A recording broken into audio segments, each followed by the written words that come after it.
right, welcome back. Thank you so much for joining us with the Guelph District Multicultural Festival. To move on to our next segment, we are going to be featuring Henna. I love this. I love this artist. I love this artwork. It's a festival favorite at the festival. I'm so sad that we're unable to do this live or, well, in person this year.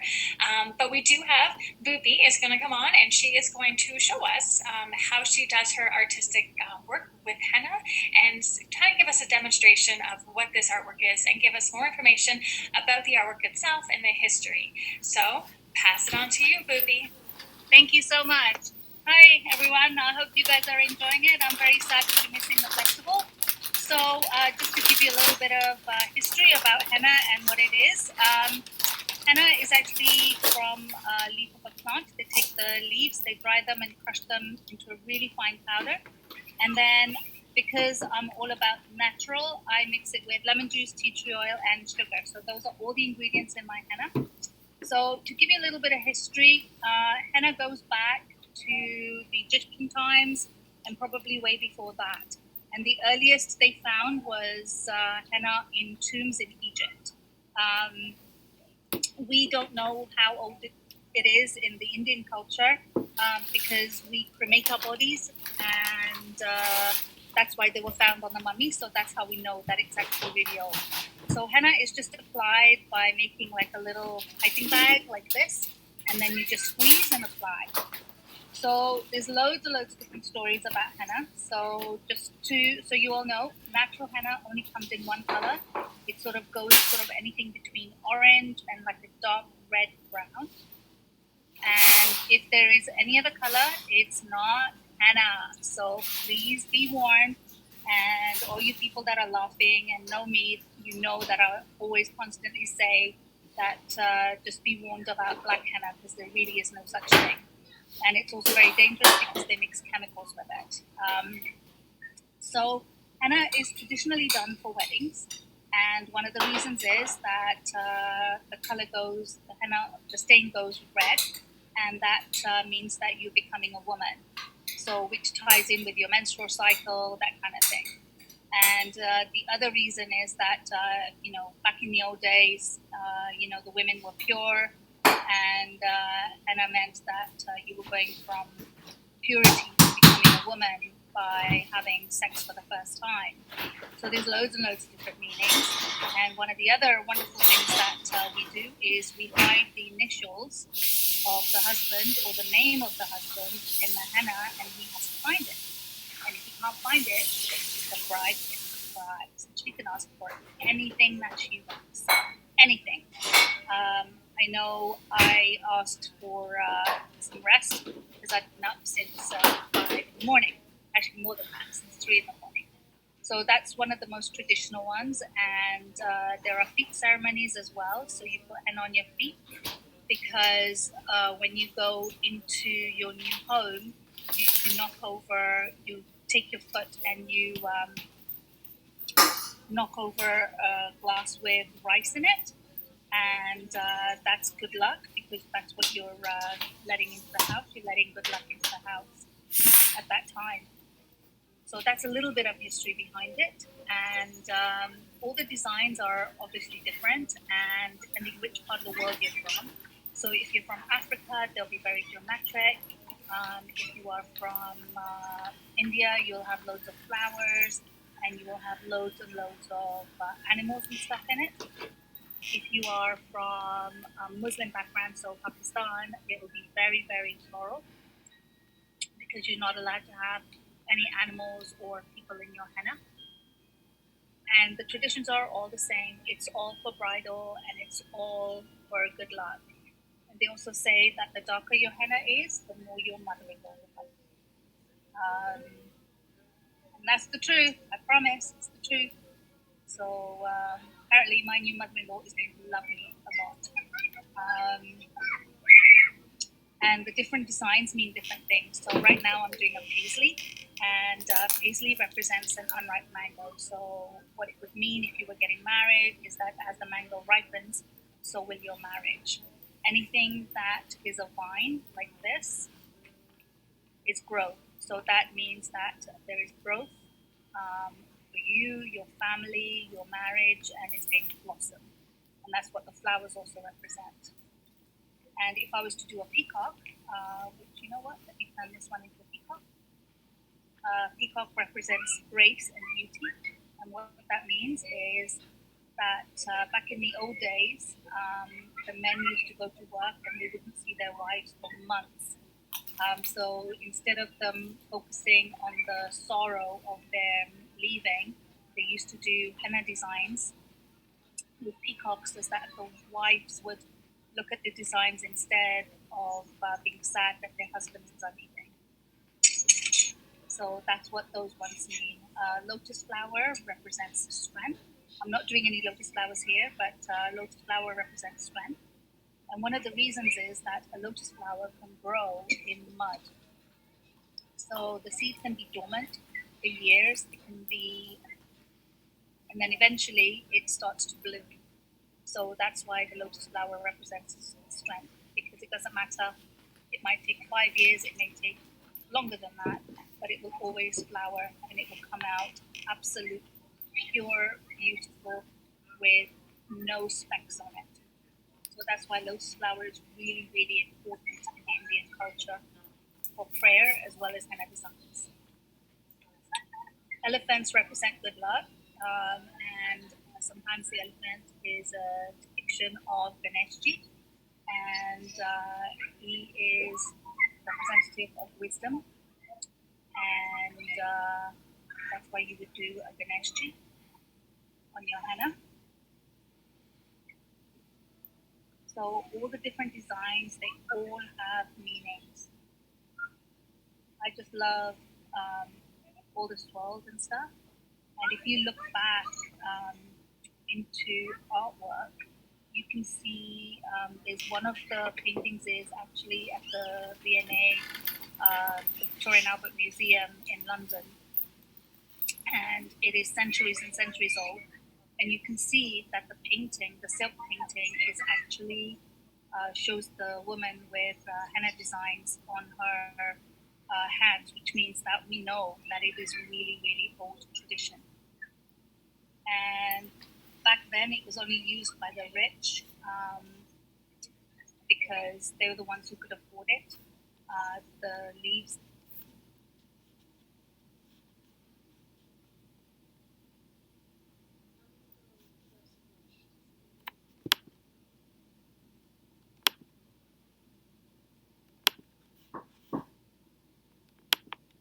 People coming over to do all the intricate designs. And before the cone was invented, we used to use matchsticks. We used to sharpen them to a really, really fine point and then use those for designs. And it used to take, like right now, this would be somewhat of a bridal design. This is taking me maybe 10, 15 minutes. Back then, it would take maybe 5 to 6 hours to do just one hand. So can you imagine how long that poor bride had to sit there for? Because she can't do anything. She can't go to the bathroom. She can't do anything. She just got to sit there. So that's those. And what other stories can I tell you? The other reason that back in the day when there used to be a lot of robberies and stuff, and there still are. The girls used to have their boobs bound and would wear very, very loose clothes so that nobody knew she was coming of age, because that was when you would get the gunde, the bad guys, come over and they would steal people's daughters and sell them into slavery and prostitution. So that's why they did that. So that's why the henna is really, really important, because it just says that you've survived and you are now moving on. So henna's been around for centuries and centuries, and now the designs are just so intricate. And if I was to do a really, really intricate henna design, it would probably take me maybe 3 hours to do all the legs and the arms and the hands. So that's all the stories about henna. And I'm going to give you little warnings about black henna and why you shouldn't use it. black henna, they take henna and they mix black heather with it. And what that happens is that the heather reacts with it and it can give you third degree burns, chemical burns, and that can scar you for life. So you never, ever, ever want to do black henna. Okay, and those that know me know that I would give them this warning all the time. And even now, I still have, even though I've been teaching this for a long time, there are still people that want black henna. And natural henna takes 3 days for the color to darken. So if the color is immediate, there's definitely a chemical in it. So, and if you are ever in doubt and you're ever anywhere and you want to know from the henna artist what the ingredients are, you should ask them, because you don't really want to start your henna business, you just want to ask them. And if they are not willing to tell you, then they're either hiding something or they just don't want you to know. And for a mere $5, it's not worth a scar that's going to last you for the rest of your life. Okay, so I'm almost done this time. That it's all paisleys, vines. So, and I forgot to introduce you to my lovely friend here. This is Shani G. And I met her last year, and she's absolutely awesome. And one of my mentors now. And I love this lady to bits. This is the first time she's had henna done on her in a really, really long time. So she's super, super excited to have this done.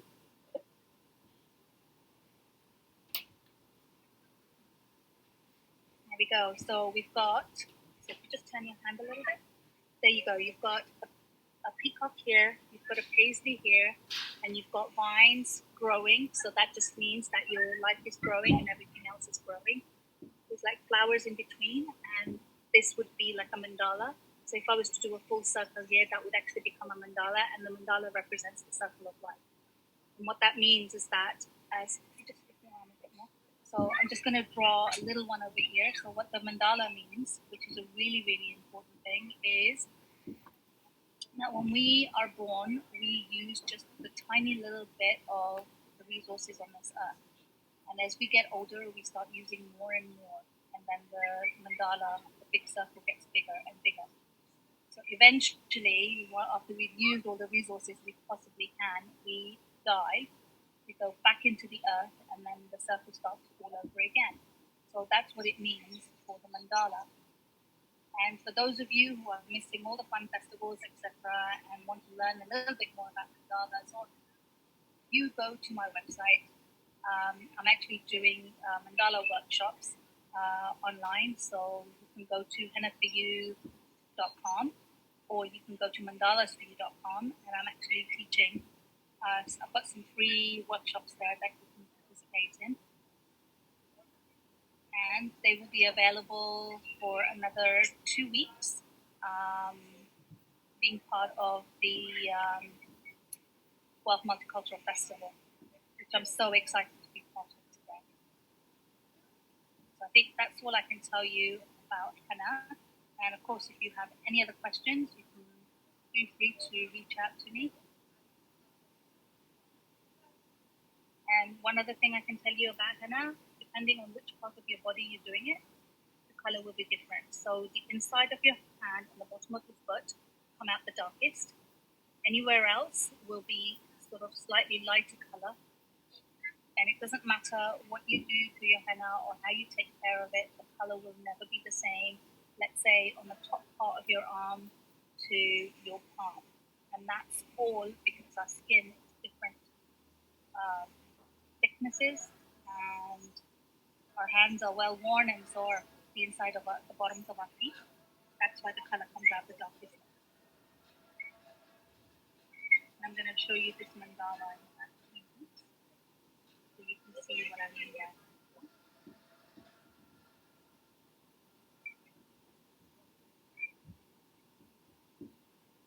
So when I make my henna fresh, so that it's completely with no chemicals, additives, or preservatives. So I make it 24 hours before the event.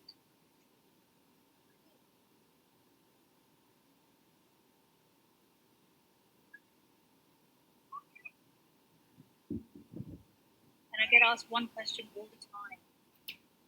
Do Indian people get offended if other non-cultural people get henna done? Absolutely not.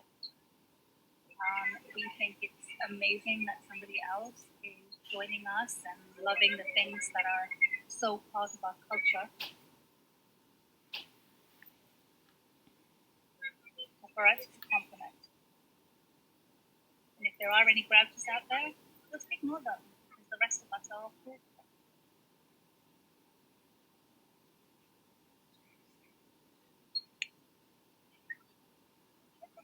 So here's my mandala, which is almost done. I will show it to you.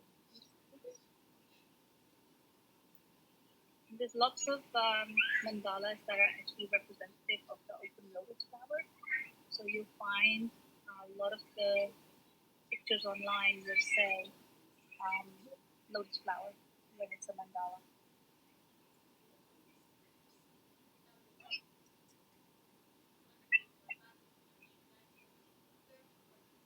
Those are such beautiful designs, Booby.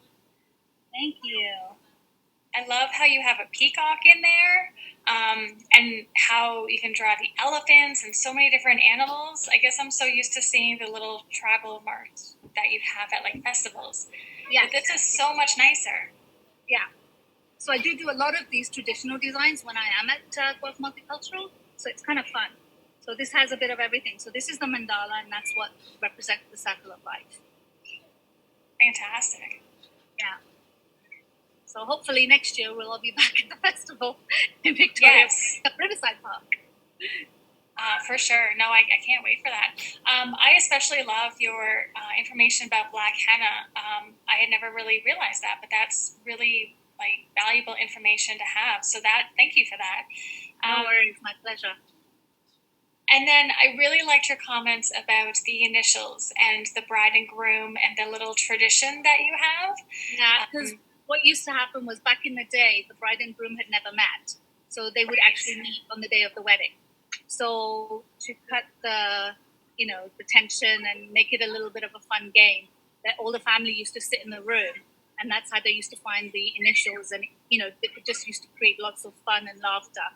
So that's how you break the ice back in the day. Because honestly, like I'm looking at my parents, and it's not really that long ago. My mom and dad had never met before. They met on the day of the wedding. Oh, wow. Because it was all prearranged, and so that's why they make all these games, and that's why we still continue with like some of the little traditions. That's great. I liked it. It was fascinating to hear your traditions and like I don't want to say superstitions, but I guess like it's like the rice and for good luck and everything, like everything it symbolizes. Like that's it all really kind of intertwines. Yeah, no, for sure. I like it. Just looking to see if anyone else had questions. I'm sure because we have had a lot of people ask about this, and I know you do festivals. Do you do private parties as well? I do, but I'm following COVID rules. So, maximum of whatever you're allowed outside in your home. And yes, so I wear a mask, and I expect everybody else to follow the COVID protocols as well. So, yeah, because it's just opening up, we follow the same rules as the hairdressers. So as soon as the hairdressers are open, we'll start opening up and start doing parties and stuff. So that's perfect. Yeah. Fantastic. Yeah. But honestly, if they want to go on to mandalasforyou.com, there's a free mandala workshop there available to anybody. It's going to only be there for another 2 weeks. I put it up there today so that it would be open for the Guelph Multicultural Festival participants. Perfect. Well done. How long have you been working with henna? I have been working with henna for almost 30 years. Wow. Yeah. So I learned henna while I was backpacking in India, and I left my corporate job and all of that because it turned into an amazing business. And I meet amazing, wonderful, wonderful people at festivals. And Guelph, I have all my regulars that come back every year, and hey, Bupi, we know you're going to be busy at this time, so we'll come in the morning. Or they just call in and say, hey, can you just book me an appointment for this time, because that's when I'm going to be at the festival.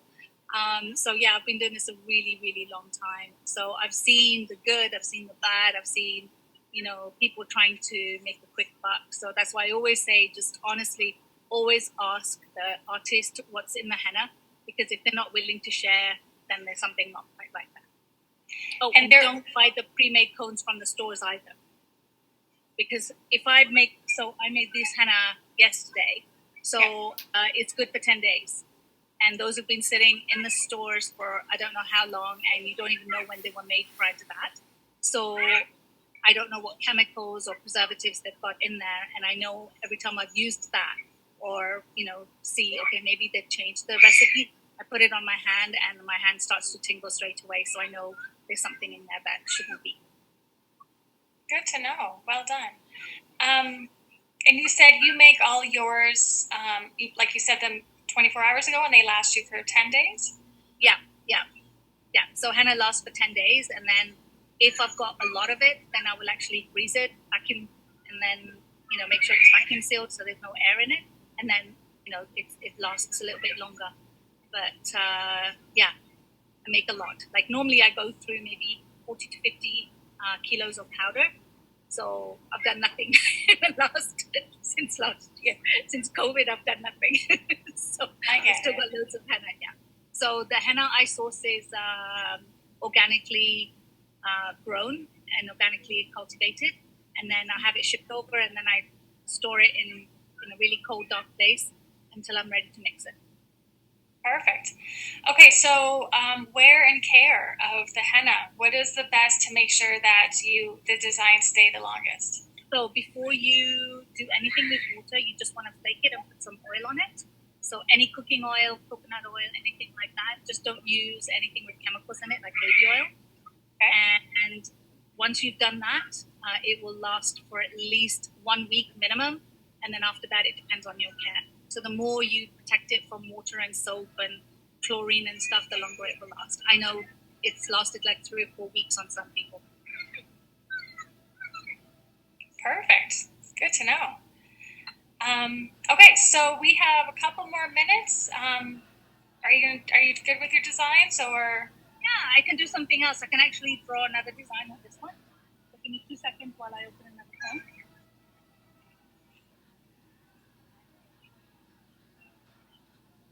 So this one I will do a proper peacock over here.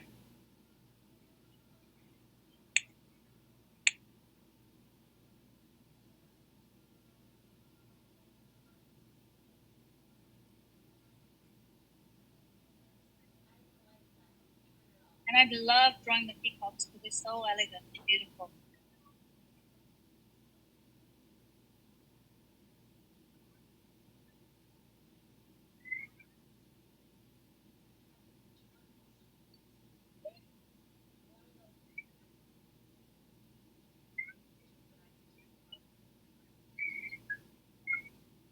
And then, of course, when I do the Om in designs, the Om is the sound of the universe.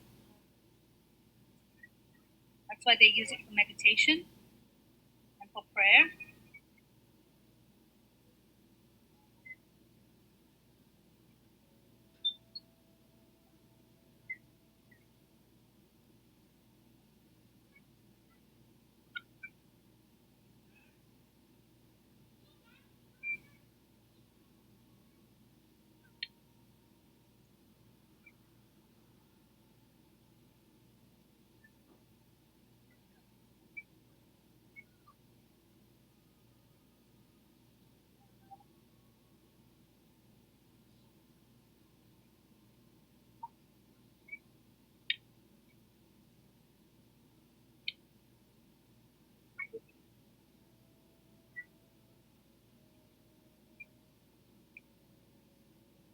And I know there's a lot of people who are seeing white and different colors of henna designs on Pinterest and online.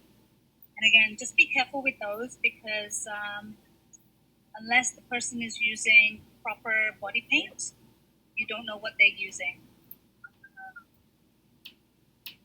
Because I've come across people using house paint, and you really don't want house paint on your body. Oh, no, not at all. not at all. So I've heard some absolute horror stories.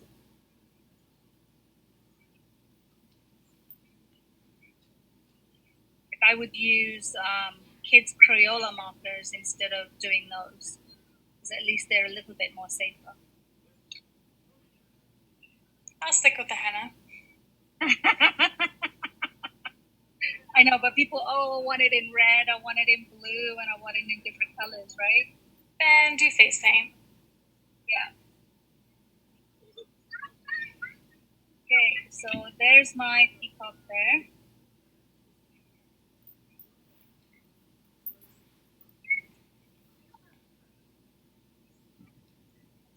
I'm very grateful to have Shaniji here as my model today. I'm very grateful to her for loaning me her backyard.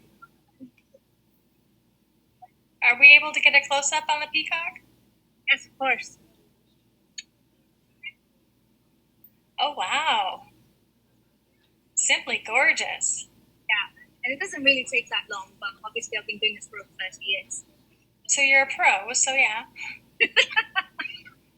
Perfect. Well, thank you so much, Boopy. We've got to get to our next artist. Thank you. Yeah, no, for sure. And yes, we miss having the festival this year. It's been great doing everything virtually. It's nice that we've been able to do this. But yes, definitely see you next year for sure in person. Yes. And yeah, it'll be fantastic. Can't So wait. thank you so much for today. Very grateful to have had the honor of being here. Oh, thank you. Thank you so much. Have a Okay. great day. Okay. Bye. All right, so we are going to switch it on over to see how our graffiti art was doing. So if you joined us earlier today, we had Arthur come on and show us a lovely display of beautiful colors. And so he's been working very hard all afternoon with the I'm sure perhaps the motorcycles have stopped to come by to see his beautiful artwork. Now he's going to unveil it to us. So let's go over and see what Arthur is up to. Hello. So, lots of sun, lots of hard works, lots of people going to get coffees and ice drinks and stuff for me. So it's not quite finished. It's probably about 95% done. I put a lot of effort into it and I wanted to make sure that it was really, really cool. So, 3, 2, 1. There you go. So that is the color that I added on top of the initial spray that I did yesterday. And we'll walk into it a little bit, get some detail on what's going on here. So I just added different shades of color alongside it and little patterns and sort of a kind of newspaper dot coloration that sometimes happens in new comic books and things like that. That's the end there. And if I don't kill myself walking backwards, lots of people drove past and they beeped and they yelled out, "Awesome! Incredible!" So I guess I did a good job. So there you go. So I still have more to do, which is still in process. Like I said, a bit of time on it, and just to get it going and get it all nice and sorted out there. Wow, that is amazing. It's fantastic. There's so many colors, there's so many designs. It's so different from when we first looked at it. That is just everyone in the comments right now, the chat, are just so impressed with what you have displayed. And it's so pretty. It's so neat. And yes, you did a lot of work in the past couple hours. You must be exhausted. Yeah, I'm pretty knackered. It is fantastic. If you see the cans of paint there, it's not trash. It's just innocent for the colours that I use, so don't get disheartened by that. But what I'll do is I'll see if I can pull back and get sort of a more of a Fantastic. Background thing. Because one of the things I like about graffiti is that it just brightens up dead areas. Not that my neighbourhood is dead or anything like that, but that was its purpose. So there we go.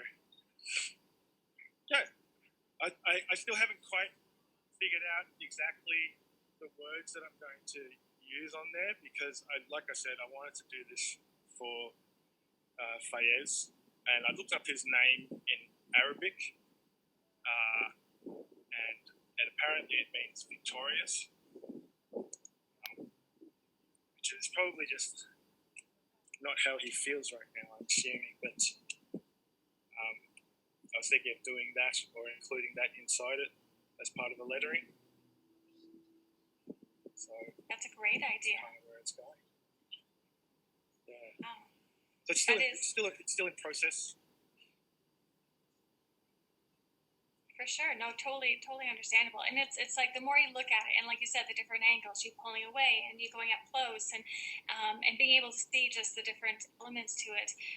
It's almost like there's so many different pictures, there's so many different interpretations, I suppose. Yeah. What we had done earlier was to record a time lapse from after the time I talked to you until now.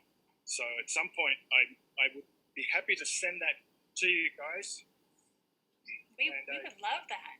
Yeah, and you can put that up there, and people can sort of watch how it came together as well. I'm not savvy enough to kind of run around on my phone and pull it out from somewhere and show it on Zoom, but. All good, not a problem. We were happy to post it later on all social media. We also want a picture of you in front of your artwork. So again, so we can also display on our social media and then possibly some media coverage with that as well. This is fantastic. Yeah, it's a far cry from what was underneath it, I'll tell you. Oh, most definitely. So, yeah, it's good fun. I'll go past it again. And get a bit of a closer look. Let me see if I can change the screen to go. So all of this is going to be the actual fill-in of the words, and I was thinking that the letters would actually reach top to bottom. So that it's actually it's inside of the lettering. So that's where I was going with it. That's fantastic. So like I said, we want to see pictures. If you have video time lapse, and then as you finish it, of course, the finished product, so we can put it all over social media, because this is great. This was such a fantastic idea, and I love your motivation behind it, or the dedication to it. So this is it's great. Absolutely. Fantastic. Sorry, go ahead. Oh, I was just. Did you have any other things to say? No, not so much. Mostly because I'm pretty tired. Yeah, for sure.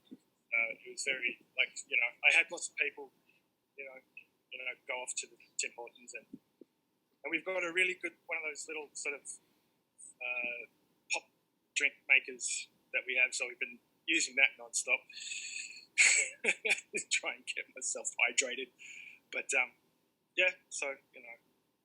for sure. All right, well, awesome. Thank you so much for participating with the Guelph District Multicultural Festival. We hope to be able to work with you again. This is, like I said, it's been phenomenal.